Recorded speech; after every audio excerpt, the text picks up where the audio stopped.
Welcome to 99 TV. నేను మూల శ్రీనివాస్. ఇక తెలంగాణ రాష్ట్రంలో కాంగ్రెస్ వర్సెస్ బీఆర్ఎస్ నీటి ప్రాజెక్టుల విషయంలో విమర్శలు ప్రతి విమర్శలు కొనసాగుతూనే ఉన్నాయి.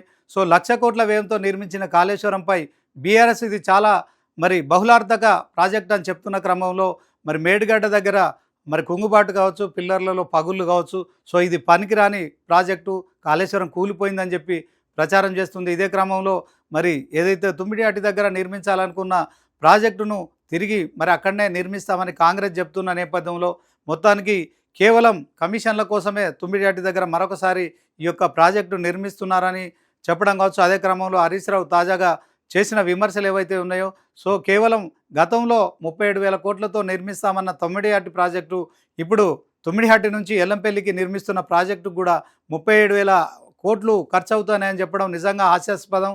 దీంట్లో కాంగ్రెస్ ఖచ్చితంగా కమిషన్ల కోసమే ఇంత బడ్జెట్ కేటాయిస్తుందని కాసేపటి క్రితమే ఆయన దీంట్లో ఎక్స్లో చేసిన పోస్ట్ ఏదైతే ఉందో తెలంగాణ రాష్ట్ర రాజకీయాల్లో సంచలనంగా మారిందని చెప్పుకోవచ్చు. ఇదే క్రమంలో కాంగ్రెస్ నేతలు దీనిపై ఏం మాట్లాడతారు? సో ఇప్పటికే తెలంగాణ సీఎం రేవంత్ రెడ్డి తుమ్మిడిహట్టి దగ్గర ప్రాజెక్టు నిర్మిస్తాము, ఖచ్చితంగా గోదావరి నది నీటికి సంబంధించిన అంశంలో మిగిలిన తెలంగాణ ప్రాంతానికి తాగునీటిని అందిస్తామని చెప్తున్నారు. ఇదే క్రమంలో తుమ్మిడిహట్టి దగ్గర 150 మీటర్ల ఎత్తులో ప్రాజెక్టు నిర్మిస్తాము, సో దాంట్లో పక్కనున్న మహారాష్ట్ర గవర్నమెంట్తో మాట్లాడాలని చెప్పి ఇప్పటికే అధికారులకు ఆదేశాలు ఇచ్చారు. సో ఇదే క్రమంలో ఇప్పుడు ఈ కాళేశ్వరం ప్రాజెక్టుకు సంబంధించిన అంశంలో బీఆర్ఎస్ కాంగ్రెస్ల మధ్య ప్రతి విమర్శల మాటల యుద్ధం కొనసాగుతున్న నేపథ్యంలో మరొక అంశం కూడా ఇప్పుడు తెరపైకి వచ్చింది. దీంట్లో ముఖ్యంగా మనం చూసుకున్నట్టయితే పొరుగునే ఉన్న కాంగ్రెస్ కర్ణాటక గవర్నమెంట్ కావచ్చు, ఇప్పుడు మరొకసారి ఆల్మట్టి ఎత్తు పెంపు చేయడానికి నిర్ణయించుకున్నట్టు తెలుస్తోంది. అయితే ఆల్మట్టికి సంబంధించిన అంశంలో ఇప్పటికే ఉమ్మడి ఆంధ్రప్రదేశ్లో దీనిపై ఎంత రాద్ధాంతం జరిగిందో మనకు తెలిసిందే. సో దాంట్లో అప్పుడు చాలామంది రాజకీయ నాయకులు కావచ్చు, ఎమ్మెల్యేలు కావచ్చు, మంత్రులు కావచ్చు, వారందరిపై అప్పుడు ఆల్మట్టి డ్యామ్ వరకు వెళ్ళిన క్రమంలో కేసులు బుక్ చేయడం కావచ్చు, సో జైలుకు పంపించడం కావచ్చు, ఇలాంటి కార్యక్రమాలన్నీ జరిగాయి.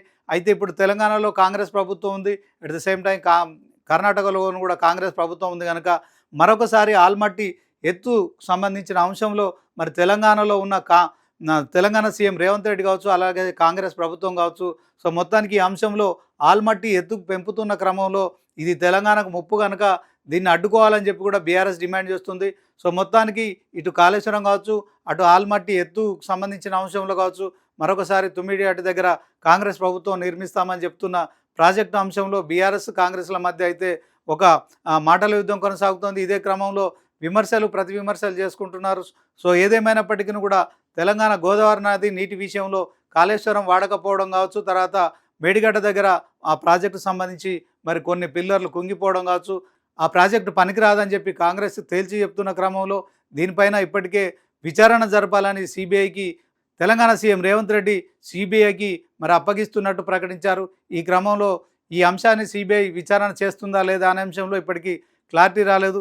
ఏది ఏమైనప్పటికీ ఇప్పటికే విజిలెన్స్ అండ్ ఎన్ఫోర్స్మెంట్ విచారణ కావచ్చు, తర్వాత జ్యుడిషియల్ విచారణ కావచ్చు పూర్తయినప్పటికీ కూడా దీంట్లో ఈ యొక్క అంశంలో మరొకసారి కూడా సిబిఐ ఎంటర్ అవుతుందా లేదా అనే అంశంలో ఇప్పటికి క్లారిటీ లేకపోయినప్పటికీ కూడా కాళేశ్వరం విషయంలో ఎలాంటి అవినీతి జరగలేదు. సో దీన్ని ఖచ్చితంగా కిందనున్న ఏపీకి దాంట్లో పోలవరం కావచ్చు, తర్వాత బనకచెర్లకు కావచ్చు, డెల్టాకు నీరు అందించడమే లక్ష్యంగా డెల్టాకు నీరు వదిలిపెట్టడానికే ఇప్పుడు మేడిగడ్డ, అన్నారం, సుందిల్ల ప్రాజెక్టులలో తెలంగాణ కాంగ్రెస్ ప్రభుత్వం నీళ్లు నింపడం లేదు. దాంతోపాటు తెలంగాణలోని మిగతా రిజర్వాయర్లు ఏవైతే ఉన్నాయో సో దాంట్లో ఆ రిజర్వాయర్లను కూడా నింపడం లేదని ఆరోపణలు చేస్తున్న నేపథ్యంలో తెలంగాణ కాంగ్రెస్ ప్రభుత్వం అయితే గతంలో 2009లో ప్రతిపాదించిన తుమ్మిడిహట్టి ప్రాజెక్టును నిర్మిస్తామని చెప్పడం కావచ్చు. అదే క్రమంలో అప్పుడేదైతే 37,000 కోట్లతో అంచనాలు వేశారో అదే బడ్జెట్ను కూడా కేవలం తుమ్మిడిహట్టి నుంచి ఎల్లంపల్లి వరకు 37,000 కోట్లతో ఈ యొక్క ప్రాజెక్టు నిర్మించడం నిజంగా కాంగ్రెస్ మరొకసారి కమిషన్లు కావచ్చు, తర్వాత అవినీతి చేయడానికి పూనుకుంటుందని హరీష్ రావు ఆరోపించడం కావచ్చు. ఇదే క్రమంలో కాంగ్రెస్ బీఆర్ఎస్ల మధ్య మరొకసారి మంటలు చెలరేగుతున్నాయి. ఇదే క్రమంలో ఆల్మట్టి ఎత్తు పెంపు అనే అంశంలో కూడా మరొకసారి తెలంగాణ కాంగ్రెస్పై బీఆర్ఎస్ డిమాండ్ చేస్తోంది. ఆల్మట్టి ఎత్తు కనుక పెంచినట్లయితే తెలంగాణకు మరొకసారి ముప్పుగా మారే అవకాశం ఉంది. అటునుంచి ఆల్మట్టి ఎత్తు పెంచిన క్రమంలో రావాల్సిన వరద తెలంగాణకు రాదు. దీంతో మరొకసారి ఏదైతే కాళేశ్వరం ప్రాజెక్టు కూడా వినియోగించకపోవడంతో మొత్తానికి తెలంగాణ ఎడారిగా మారుతుందని మరి ఆరోపణలు చేస్తున్న బీఆర్ఎస్ పార్టీకి సంబంధించిన అంశంలో మరి కాంగ్రెస్ ఏం జవాబు చెప్తుందనేది మాత్రం వేచి చూడాల్సి ఉంటుంది.